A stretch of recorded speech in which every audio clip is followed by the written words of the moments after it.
Good evening, ladies and gentlemen, and welcome to Heti TV's foreign language news broadcast. My name is Peter Gardosh, and first, for the news in English.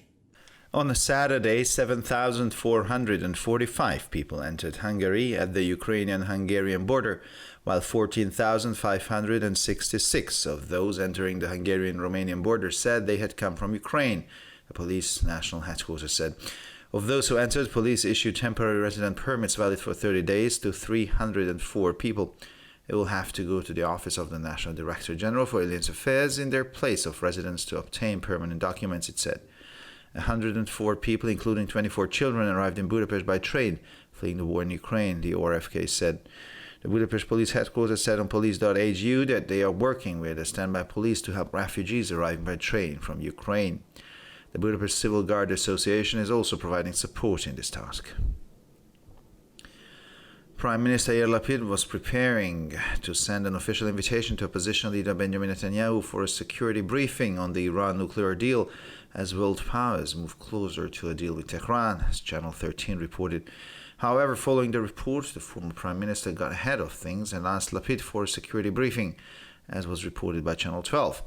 Lapid and Netanyahu met for a security briefing at the Prime Minister's office in early August during Israel's latest operation in Gaza, ending Netanyahu's more than year-long boycott of the leaders of the government that replaced him.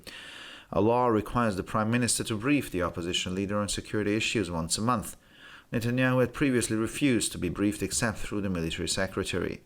Some sources believe that the meeting will take place this week.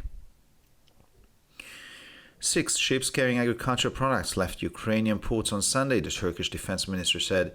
The export of agricultural products from Ukraine is being carried out through a humanitarian corridor, which is being observed and overseen by a Joint Coordination Center, or JCC, made up of representatives of the Turkish, Russian and Ukrainian armies and the UN. All vessels are inspected before they enter the Bosporus. Similar measures are applied to empty cargo ships bound for Ukraine. The JCC keeps the parties involved in the grain transport informed of the exact location and route of the vessels so that both the Russian, Ukrainian and Turkish military can protect them and ensure a 10 nautical mile safety zone for the vessels along the humanitarian maritime corridor. Ukraine is one of the world's largest grain exporters.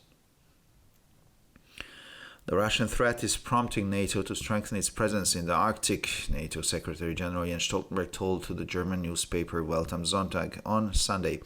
Jens Stoltenberg said that Russia is becoming increasingly active in the region, reopening a series of Soviet-era bases where it is stationing and testing its state-of-the-art weapons, including hypersonic missiles.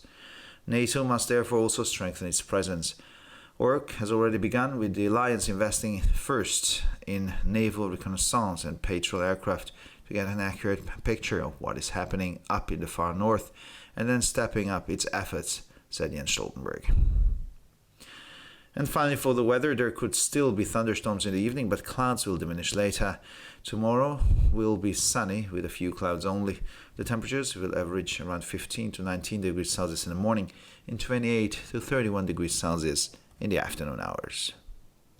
For further news, please visit our websites at www.hetitv.com or breuerpress.com. Thank you for your attention. So much for the news in English, and now for the news in German.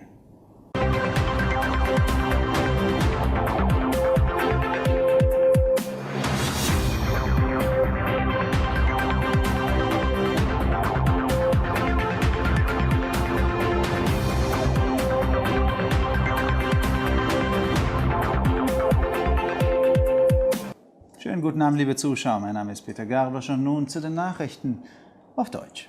Am Samstag reisten 7.445 Personen über die ukrainisch-ungarische Grenze nach Ungarn ein, während 14.566 der Personen, die über die rumänisch-ungarische Grenze einreisten, angaben, aus der Ukraine zu kommen, teilte das nationale Polizeipräsidium mit.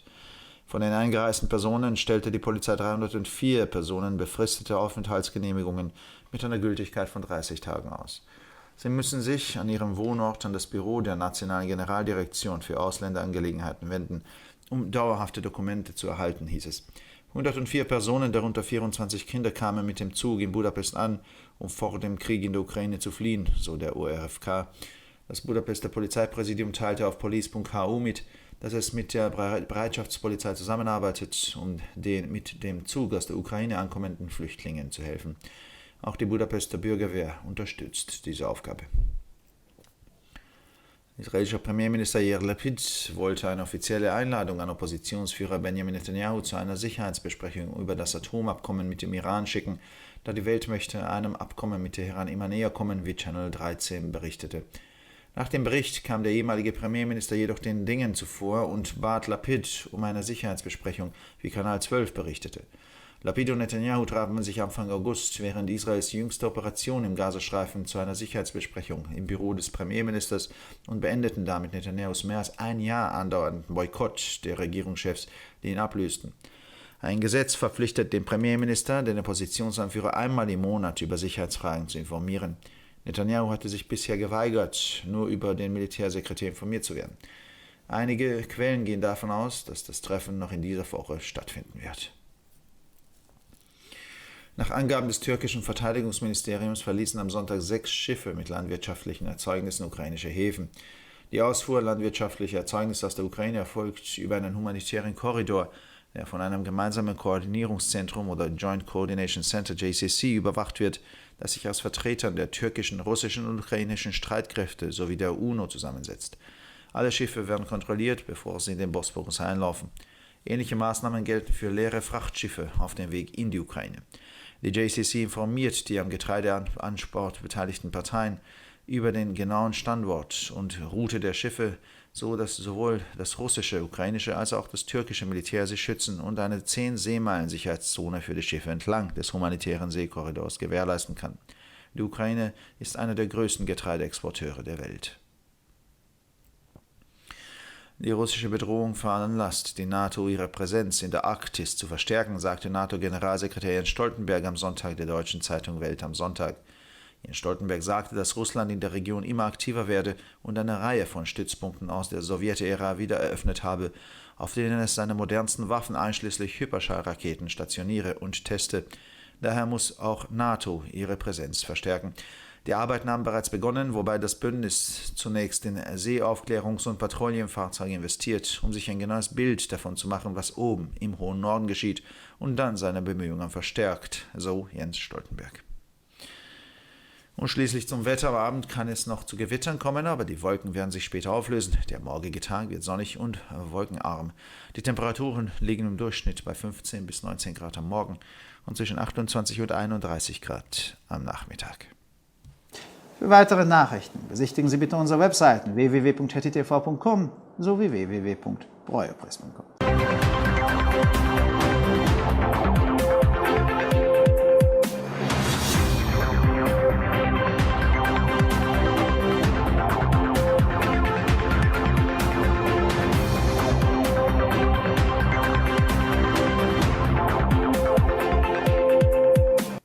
שלום וערב טוב, כאן ציפי בוכמן וילדבאום עם החדשות בעברית. ביום שבת נכנסו להונגריה 7,445 בני אדם בקטע הגבול האוקראיני-הונגרי, ו-14,566 מאלה שנכנסו לקטע הגבול הרומני-הונגרי הצהירו שהגיעו מאוקראינה, כך הודיעה מפקדת המשטרה הלאומית. בין המורשים להיכנס המשטרה הנפיקה 304 אישורי שהייה זמניים בתוקף ל-30 יום. הם צריכים לבקר במשרד המוסמך של המנהל הכללי הלאומי להגירה למקום מגוריהם כדי לקבל את המסמכים הסופיים, כך הם כתבו. 104 אנשים כולל 24 ילדים הגיעו לבודפשט ברכבת שנמלטה מהמלחמה באוקראינה, כך הודיעה המשטרה. מטה משטרת בודפשט הודיע באתר police.hu כי הם מסייעים לפליטים המגיעים ברכבת מאוקראינה. אגודת המשמר האזרחי של בודפשט מספקת תמיכה גם כן. ראש הממשלה יאיר לפיד מתכונן לשלוח הזמנה רשמית לראש האופוזיציה בנימין נתניהו לתדרוך ביטחוני על הסכם הגרעין עם איראן, מכיוון שמעצמות העולם מתקרבות לסיום העסקה עם טהרן, כך דווח בערוץ 13. לעומת זאת, לאחר דיווח ראש הממשלה לשעבר ניגש ללפיד וביקש ממנו תדרוך ביטחוני, כך דווח בערוץ 12. לפיד ונתניהו נפגשו בתחילת אוגוסט לתדרוך בלשכת ראש הממשלה במהלך המבצע האחרון של ישראל בעזה, פגישה שסיימה את החרם שנמשך יותר משנה על ידי נתניהו בנוגע לראשי הממשלה שהחליפו אותו. החוק קובע כי על ראש הממשלה לידע את ראש האופוזיציה בנושא ביטחון אחת לחודש. לפני כן נתניהו היה מוכן לקבל מידע רק דרך מזכיר צבאי. חלק מהמקורות מאמינים שהפגישה תתקיים השבוע. 6 ספינות נושאות מוצרים חקלאיים יצאו ביום ראשון מנמלי אוקראינה, כך הודיע משרד ההגנה הטורקי.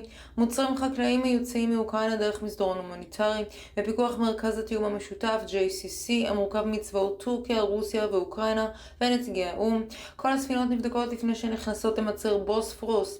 אמצעים דומים חלים על ספינות מסע ריקות שמפליגות לכיוון אוקראינה. ה-JCC מפקח ומדווח לכל הגורמים המעורבים בהובלת התבואה על מיקומן ונתיב הספינות המדויק, כך שהצבא הרוסי, האוקראיני והטורקי יוכלו להגן עליהם ולהבטיח את אזור 10 המיילים הימיים עבור הספינות במסדרון הים ההומניטרי. אוקראינה היא אחת מיצואניות התבואה החשובות בעולם. בגלל האיום הרוסי, נאט"ו מחזקת את נוכחותה באזור הארקטי, כך אמר מזכ"ל נאט"ו יאן סטולטנברג לעיתון הגרמני וולטם זונטאג. יאן סטולטנברג אמר כי רוסיה הופכת יותר ויותר פעילה באזור. הם פותחים מחדש את הבסיסים שנבנו בימי ברית המועצות, שם הם מעמידים ובודקים את הנשק המודרני ביותר שלהם, כולל טילים אלכוהוליים. לכן נאט"ו חייבת לחזק את נוכחותה גם כן. העבודה כבר החלה, לכן הברית השקיעה תחילה במטוסי סיור ימיים, על מנת לגבש תמונה מדויקת של המתרחש שם למעלה בצפון הרחוק, ולאחר מכן היא תגביר את מאמצים אלו, כך הסביר יאן סטולטנברג. ועכשיו נעבור תחזית מזג האוויר. עדיין ייתכנו סופות רעמים בערב, אך העננים יפחתו בכל רחבי המדינה. מחר צפוי להיות בהיר עם מעט עננים. הטמפרטורות חזויות להיות סביב 15 עד 19 מעלות בבוקר ו-28 עד 31 מעלות אחר הצהריים. לחדשות נוספות, אנא בקרו באתרי האינטרנט שלנו, etitv.com או broyerpress.com. עד כאן החדשות, תודה שהייתם איתנו ושיהיה המשך ערב נעים.